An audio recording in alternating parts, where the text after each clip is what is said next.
जो इंटरफेरेंस है उसको दो टाइप्स में डिवाइड किया जाता है। एक है कंस्ट्रक्टिव इंटरफेरेंस तो दूसरी है डिस्ट्रक्टिव इंटरफेरेंस। कंडीशंस जो है कंस्ट्रक्टिव और डिस्ट्रक्टिव इंटरफेरेंस की स्टडी करने के लिए ये जानना जरूरी है कि कंस्ट्रक्टिव और डिस्ट्रक्टिव इंटरफेरेंस क्या होता है। ये जानना जरूरी है कि कंस्ट्रक्टिव और डिस्ट्रक्टिव इंटरफेरेंस क्या होता है। इंटरफेरेंस को दो पार्ट्स में ब्रॉडली डिवाइड किया जाता है, कंस्ट्रक्टिव एंड डिस्ट्रक्टिव। कंस्ट्रक्टिव क्या होता है? When crust falls on crust और ट्रफ फॉल्स ऑन ट्रफ। कहने का मतलब है जब एक लाइट वेव का क्रस्ट दूसरी लाइट वेव के क्रस्ट पर पड़ता है या एक लाइट वेव का ट्रफ दूसरी लाइट वेव के ट्रफ पर पड़ता है तो जो फिनोमिना देखा जाता है, जो मॉडिफिकेशन देखी जाती है उसे कंस्ट्रक्टिव इंटरफेरेंस कहा जाता है। जो फिनोमिना जो मॉडिफिकेशन देखी जाती है उसे कंस्ट्रक्टिव इंटरफेरेंस कहा जाता है। अब दूसरा क्या है? डिस्ट्रक्टिव। डिस्ट्रक्टिव इंटरफेरेंस क्या है? क्रस्ट फॉल्स ऑन ट्रफ और ट्रफ फॉल्स ऑन क्रस्ट। जब एक वेव का क्रस्ट ट्रफ पर फॉल करता है या एक वेव का ट्रफ क्रस्ट पर फॉल करता है तो जो मॉडिफिकेशन, जो इंटरफेरेंस फिनोमिना देखने को मिलता है उसे डिस्ट्रक्टिव इंटरफेरेंस कहा जाता है। फिर से सुन लीजिए, अगर क्रस्ट क्रस्ट पर फॉल करे और ट्रफ ट्रफ पर ही फॉल करे तो वो आपका कंस्ट्रक्टिव इंटरफेरेंस है, और अगर क्रस्ट ट्रफ पर फॉल करे और ट्रफ क्रस्ट पर फॉल करे तो वो आपका डिस्ट्रक्टिव इंटरफेरेंस है।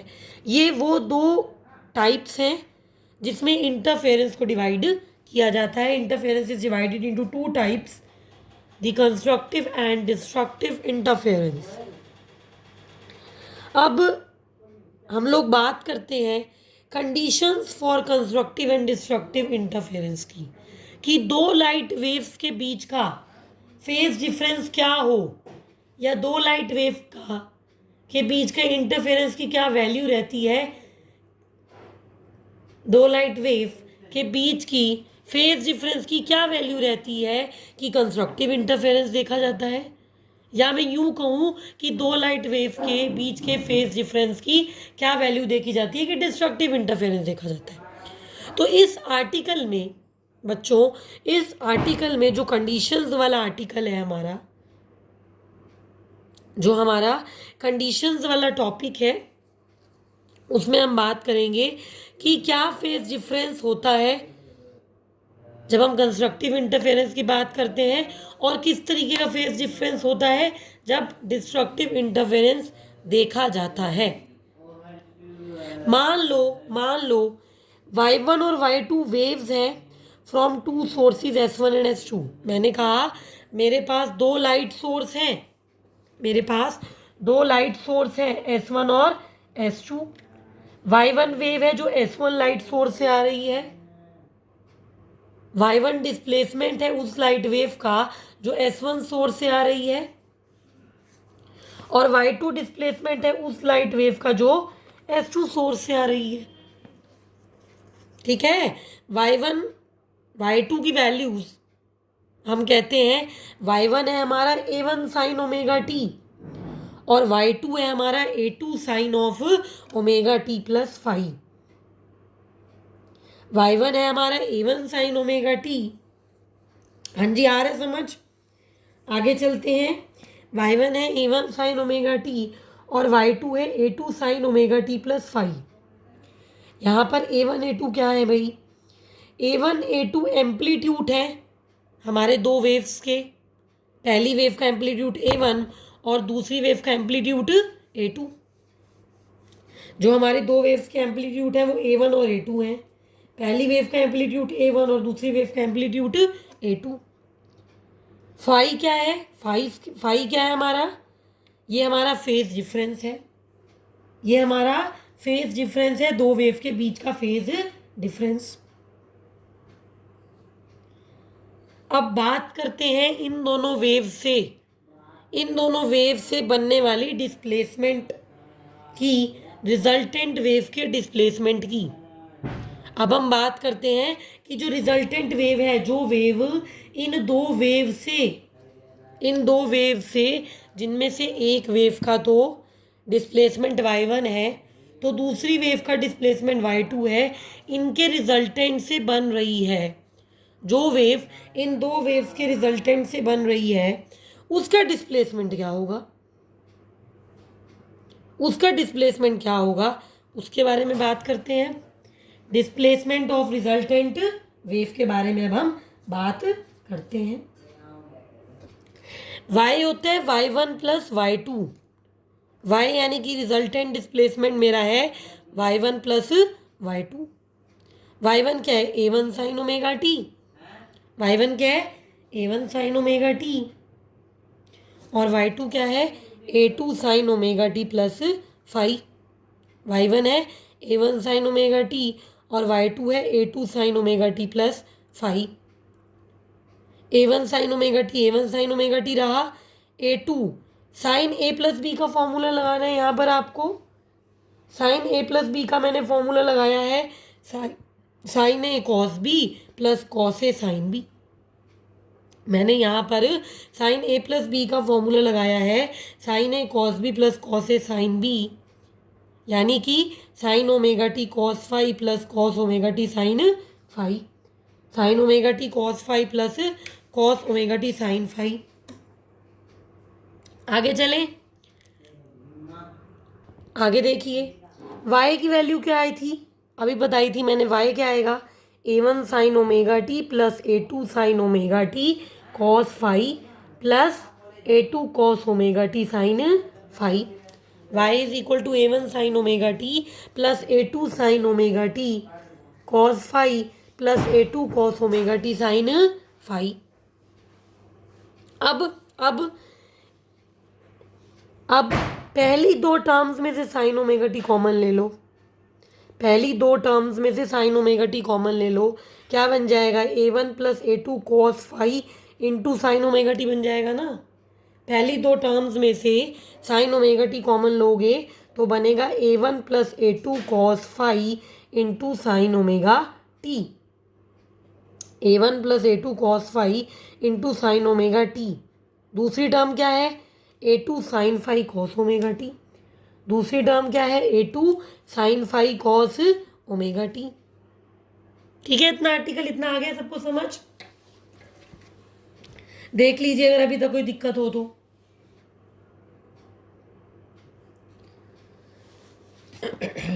अब क्या करेंगे, let a1 plus a2 cos phi is equal to a cos theta and a2 sine phi is equal to a sine theta. हमने कहा मान लो a1 plus a2 cos phi a cos theta है और a2 साइन फाई मेरा a sine theta है।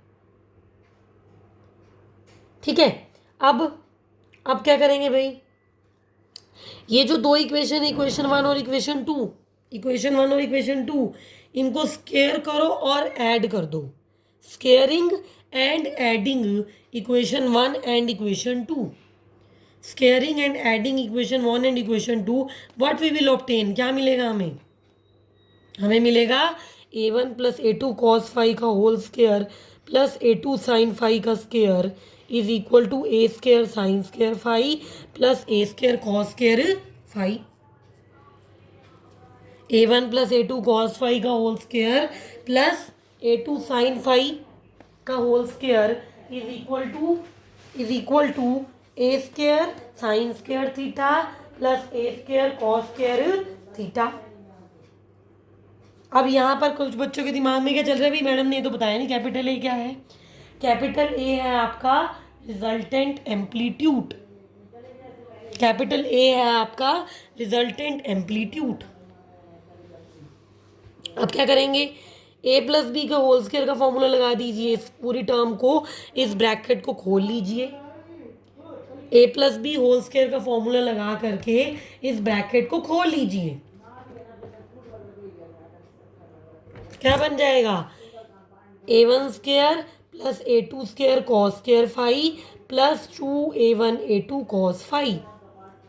a1 square plus A2 square cos square phi plus 2A1 A2 cos phi plus A2 square sine square phi is equal to A square. इस side में a square क्यों बचा है, इस term से सिर्फ ए square क्यों आया, क्योंकि हमें पता है कि sine square theta plus cos square theta क्या होता है, क्या होता है भाई, sine square theta plus cos square theta 1 नहीं होता, sine square theta plus cos square theta 1 होता है ना।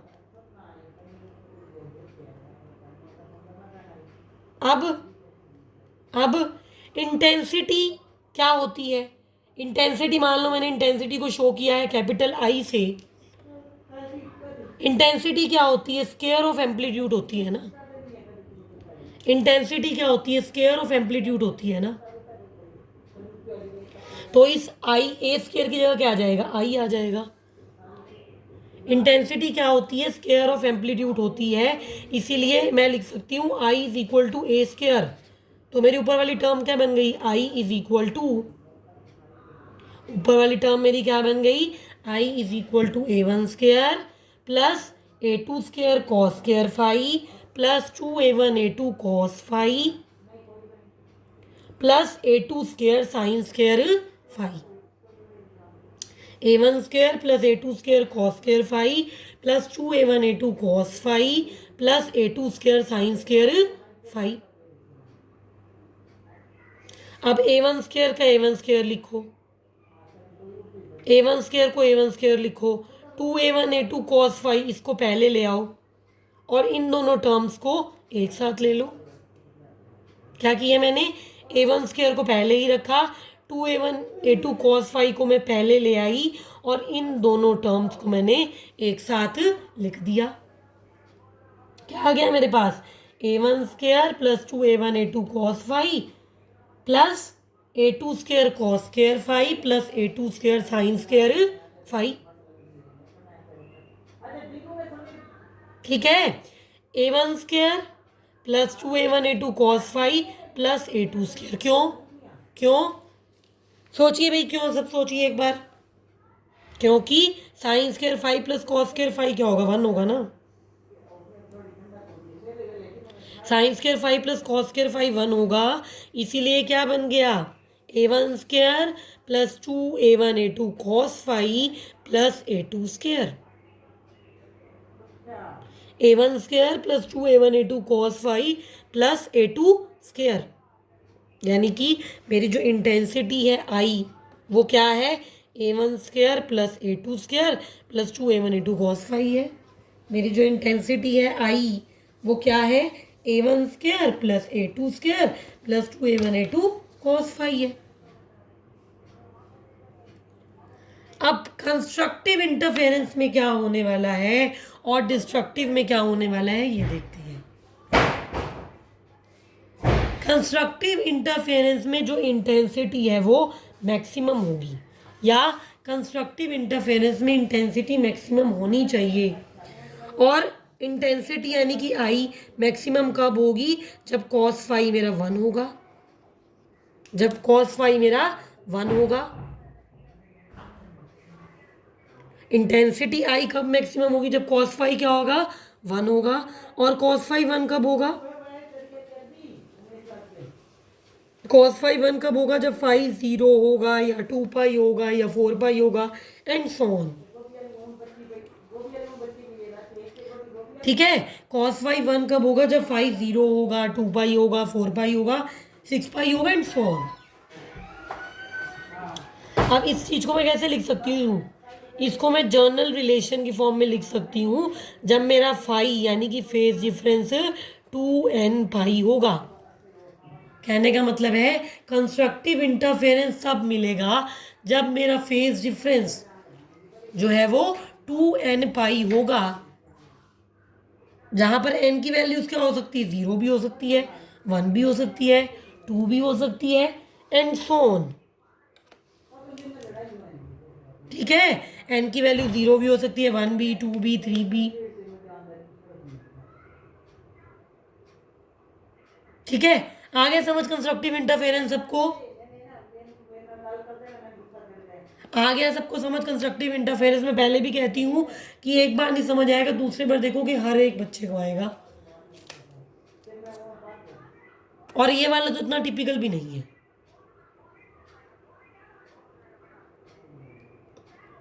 आगे चलते हैं। डिस्ट्रक्टिव इंटरफेरेंस में क्या होगा? डिस्ट्रक्टिव इंटरफेरेंस में क्या होगा? डिस्ट्रक्टिव इंटरफेरेंस में जो मेरा आई है वो मिनिमम होना चाहिए। डिस्ट्रक्टिव इंटरफेरेंस में आई मिनिमम होना चाहिए, और आई तब मिनिमम होगा जब कॉस फाई की वैल्यू -1 होगी। आई तब मिनिमम होगा जब कॉस फाई की वैल्यू -1 होगी। और कॉस फाई की वैल्यू -1 कब होगी? कॉस फाई की वैल्यू -1 कब होगी? जब फाई की value pi, 3 pi, 5 pi and so on इस तरीके से होगी। ठीक है, जब मेरी फाई की value pi, 3 pi, 5 pi and so on इस तरीके से होगी तो मेरा डिस्ट्रक्टिव इंटरफेरेंस देखा जाएगा। Destructive interference is seen in that particular case. अब इसको मैं जर्नल एक्सप्रेशन में कैसे लिख सकती हूँ? जैसे अभी हमने कंस्ट्रक्टिव में लिखा था,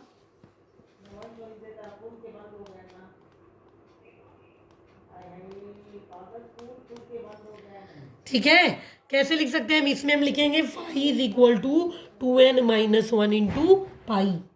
phi is equal to 2n-1 into pi. यहाँ पर n की वैल्यू क्या है? 1, 2, 3 एंड सो ऑन। कहने का मतलब क्या है कि जब फेज डिफरेंस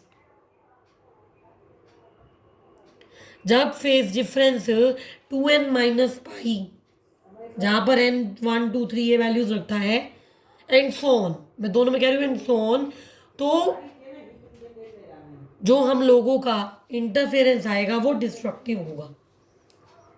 तो आज की वीडियो में हम लोगों ने क्या सीखा बच्चों? इंटरफेरेंस क्या है, कंस्ट्रक्टिव इंटरफेरेंस क्या होता है, डिस्ट्रक्टिव इंटरफेरेंस क्या होता है, सुपरइम्पोज जो प्रिंसिपल है वो क्या होता है, इसके बारे में हम लोगों ने बात की। नेक्स्ट वीडियो में हम लोग बात करेंगे अगले टॉपिक की। With this, we are going to continue the next topic from the next video. Be regular with videos. Don't waste your time. Study hard. Thank you.